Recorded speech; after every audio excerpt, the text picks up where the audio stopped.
तो मैं शुरुआत नलिन कोहली जी और राजकुमार भाटी जी के साथ कर रही हूं और सबसे बड़ा सवाल यह है नलिन जी और भाटी जी, आज अखिलेश यादव ने संसद में कहा, इस चर्चा में भाग लेते हुए उन्होंने कहा यह वाटरलू साबित होगा बीजेपी के लिए इस बिल को लाना, यानी कि यहां से अंत शुरू होगा आपका। नलिन जी मैं पहला चाह रही हूं आप बोले फिर भाटी जी बोले।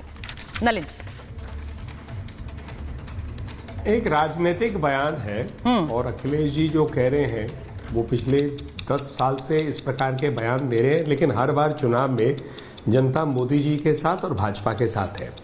वक्फ बिल पे एक गुमराह करने की राजनीति हो रही है विपक्ष के नेताओं के माध्यम से। वक्फ बिल का कोई मुस्लिम भाइयों बहनों के मस्जिदों या उनके कब्रिस्तान को लेने का नहीं है। उनके अधिकार उन तक पहुंचे, गरीब मुसलमानों तक पहुंचे, मुस्लिम महिलाओं की भागीदारी हो और किसी अन्य समुदाय के जमीन को गलत रूप से लिया ना जाए। मूल रूप से यह है टेक्नोलॉजी का प्रयोग करके और ये प्रयोग करके कि जो उनकी जमीनें हैं उनके पास रहे। यदि उनको लगता है कोई जमीन उनकी है तो उसकी रजिस्ट्री हो, किसी गलत व्यक्ति का ना ले। जैसे तमिलनाडु में कहा जा रहा है 1500 साल पुराने मंदिर का की जमीन को वक्फ जमीन कह रहे हैं, जब इस्लाम 1500 साल में था ही नहीं। वैसे ही केरला में आ रहे, कर्नाटका में जो किसान हैं उनके लिए कहा गया कई हजार एकड़। फिर वहां की सरकार जो है भाजपा ने वहां जनता की बात उठाई तो सरकार ने वापस लिया। मैं इस डिबेट को आगे बढ़ा रही हूं। मैं इनिशियल कमेंट्स एक 45 सेकंड्स के ले लेती हूं सबसे, उसके बाद मैं इस डिबेट पे आगे बढ़ाऊंगी क्योंकि वहां चर्चा किसी भी समय शुरू होगी। गृह मंत्री जी आ जाएंगे। भाटी जी, आपको लग रहा है बीजेपी के लिए ये एक तरह से ऐसा कदम है जो उनके अंत की तरफ जा रहा है, क्योंकि अखिलेश यादव यही कह रहे हैं? नहीं, अंत होगा या नहीं होगा लेकिन नुकसान जरूर होगा। हाँ। क्योंकि जब जनमत का और जनमत की उपेक्षा करके जब कोई सरकार तानाशाही पूर्ण तरीके से अपने बहुमत का दुरुपयोग करके लोगों की भावना के विपरीत हाँ। जब कोई कानून लेके आती है तो जनता उससे नाराज होती है, उससे नुकसान होता है। जैसे ये किसान बिल लेके आए थे तो 303 से 240 पे आ गए। अभी नलिन जी कह रहे थे कि मोदी जी को लगातार साथ देते रहे लोग।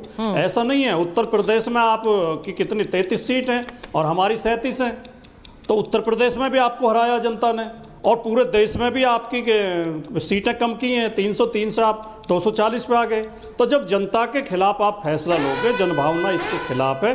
केवल मुसलमान नहीं, जो समझदार हिंदू है वो भी इस बिल के विरोध में इसलिए है कि आप किसी की प्रॉपर्टी पर नजर गड़ाए हुए हैं। हाँ। आप भ्रष्टाचार रोकना तो आप बहाना है आपका। असली उद्देश्य जो है इस वक्फ बोर्ड में मुसलमानों की संख्या घटा के उसमें गैर मुस्लिमों को घुसाना। अच्छा, समझदार हिंदू भी इस बिल के खिलाफ है। मुसलमानों की प्रॉपर्टी। भाटी जी कह रहे हैं कि समझदार हिंदू भी इस बिल के खिलाफ हैं, इसीलिए ये बीजेपी के लिए नुकसानदेह होगा। तो मैं शुरुआत नलिन कोहली जी और राजकुमार भाटी जी के साथ कर रही हूं और सबसे बड़ा सवाल यह है नलिन जी और भाटी जी, आज अखिलेश यादव ने संसद में कहा, इस चर्चा में भाग लेते हुए उन्होंने कहा यह वाटरलू साबित होगा बीजेपी के लिए इस बिल को लाना, यानी कि यहां से अंत शुरू होगा आपका। नलिन जी मैं पहला चाह रही हूं आप बोले फिर भाटी जी बोले। नलिन जी, एक राजनीतिक बयान है और अखिलेश जी जो कह रहे हैं वो पिछले 10 साल से इस प्रकार के बयान दे रहे हैं, लेकिन हर बार चुनाव में जनता मोदी जी के साथ और भाजपा के साथ है। वक्फ बिल पे एक गुमराह करने की राजनीति हो रही है विपक्ष के नेताओं के माध्यम से। वक्फ बिल का कोई मुस्लिम भाइयों बहनों के मस्जिदों या उनके कब्रिस्तान को लेने का नहीं है। उनके अधिकार उन तक पहुंचे, गरीब मुसलमानों तक पहुंचे, मुस्लिम महिलाओं की भागीदारी हो और किसी अन्य समुदाय के जमीन को गलत रूप से लिया ना जाए। मूल रूप से यह है टेक्नोलॉजी का प्रयोग करके और ये प्रयोग करके कि जो उनकी जमीनें हैं उनके पास रहे। यदि उनको लगता है कोई जमीन उनकी है तो उसकी रजिस्ट्री हो, किसी गलत व्यक्ति का ना ले। जैसे तमिलनाडु में कहा जा रहा है 1500 साल पुराने मंदिर का की जमीन को वक्फ जमीन कह रहे हैं, जब इस्लाम 1500 साल में था ही नहीं।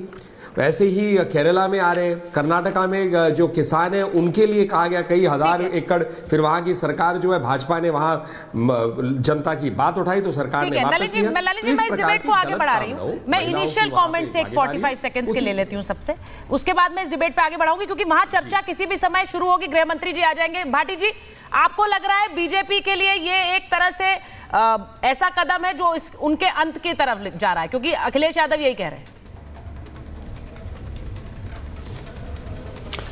नहीं, अंत होगा या नहीं होगा, लेकिन नुकसान जरूर होगा। और क्योंकि जब जनमत का और जनमत की उपेक्षा करके जब कोई सरकार तानाशाही पूर्ण तरीके से अपने बहुमत का दुरुपयोग करके लोगों की भावना के विपरीत जब कोई कानून लेकर आती है तो जनता उससे नाराज होती है, उससे नुकसान होता है। जैसे ये किसान बिल लेकर आए थे तो 303 से 240 पे आ गए। अभी नलिन जी कह रहे थे कि मोदी जी को लगातार साथ देते रहे हैं लोग। ऐसा नहीं है। उत्तर प्रदेश में आप की कितनी 33 सीट हैं और हमारी 37 हैं, तो उत्तर प्रदेश में भी आपको हराया जनता ने और पूरे देश में भी आपकी सीटें कम की हैं। 303 से आप 240 पे आ गए। तो जब जनता के खिलाफ आप फैसला लोगे, जनभावना इसके खिलाफ है। केवल मुसलमान नहीं, जो समझदार हिंदू है वो भी इस बिल के विरोध में इसलिए है कि आप किसी की प्रॉपर्टी पर नजर गड़ाए हुए हैं। आप भ्रष्टाचार रोकना तो आप बहाना है आपका। असली उद्देश्य जो है इस वक्फ बोर्ड में मुसलमानों की संख्या घटा के उसमें गैर मुस्लिमों को घुसाना। अच्छा, समझदार हिंदू भी इस बिल के खिलाफ और हैं। मुसलमानों की प्रॉपर्टी। भाटी जी कह रहे हैं कि समझदार हिंदू भी इस बिल के खिलाफ हैं, इसीलिए ये बीजेपी के लिए नुकसानदेह होगा। तो मैं शुरुआत नलिन कोहली जी और राजकुमार भाटी जी के साथ कर रही हूं और सबसे बड़ा सवाल ये है नलिन जी और भाटी जी, आज अखिलेश यादव ने संसद में कहा, इस चर्चा में भाग लेते हुए उन्होंने कहा ये वाटरलू साबित होगा बीजेपी के लिए इस बिल को लाना, यानी कि यहां से अंत शुरू होगा आपका। नलिन जी मैं पहला चाह रही हूं आप बोले, फिर भाटी जी बोले। नलिन एक राजनीतिक बयान है और अखिलेश जी जो कह रहे हैं वो पिछले 10 साल से इस प्रकार के बयान दे रहे हैं, लेकिन हर बार चुनाव में जनता मोदी जी के साथ और भाजपा के साथ है। वक्फ बिल पे एक गुमराह करने की राजनीति हो रही है विपक्ष के नेताओं के माध्यम से। वक्फ बिल का कोई मुस्लिम भाइयों बहनों के मस्जिदों या उनके कब्रिस्तान को लेने का नहीं है। उनके अधिकार उन तक पहुंचे, गरीब मुसलमानों तक पहुंचे, मुस्लिम महिलाओं की भागीदारी हो और किसी अन्य समुदाय के जमीन को गलत रूप से लिया ना जाए। मूल रूप से यह है टेक्नोलॉजी का प्रयोग करके और ये प्रयोग करके कि जो उनकी जमीनें हैं उनके पास रहे।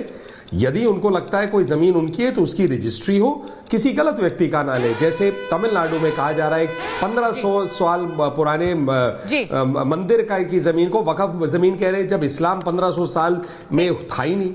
वैसे ही केरला में आ रहे हैं, कर्नाटका में जो किसान हैं उनके लिए कहा गया कई हजार एकड़। फिर वहां की सरकार जो है भाजपा ने वहां जनता की बात उठाई तो सरकार ने वापस लिया। मैं इस डिबेट को आगे बढ़ा रही हूं। मैं इनिशियल कमेंट से 45 सेकंड्स के ले लेती हूं सबसे, उसके बाद मैं इस डिबेट पे आगे बढ़ाऊंगी क्योंकि वहां चर्चा किसी भी समय शुरू होगी। गृह मंत्री जी आ जाएंगे। भाटी जी, आपको लग रहा है बीजेपी के लिए ये एक तरह से ऐसा कदम है जो उनके अंत की तरफ जा रहा है, क्योंकि अखिलेश यादव यही कह रहे हैं? नहीं, अंत होगा या नहीं होगा, लेकिन नुकसान जरूर होगा। और क्योंकि जब जनमत का और जनमत की उपेक्षा करके जब कोई सरकार तानाशाही पूर्ण तरीके से अपने बहुमत का दुरुपयोग करके लोगों की भावना के विपरीत जब कोई कानून लेकर आती है तो जनता उससे नाराज होती है, उससे नुकसान होता है। जैसे ये किसान बिल लेकर आए थे तो 303 से 240 पे आ गए। अभी नलिन जी कह रहे थे कि मोदी जी को लगातार साथ देते रहे हैं लोग। ऐसा नहीं है। उत्तर प्रदेश में आप की कितनी 33 सीट हैं और हमारी 37 हैं, तो उत्तर प्रदेश में भी आपको हराया जनता ने और पूरे देश में भी आपकी सीटें कम की हैं। 303 से आप 240 पे आ गए।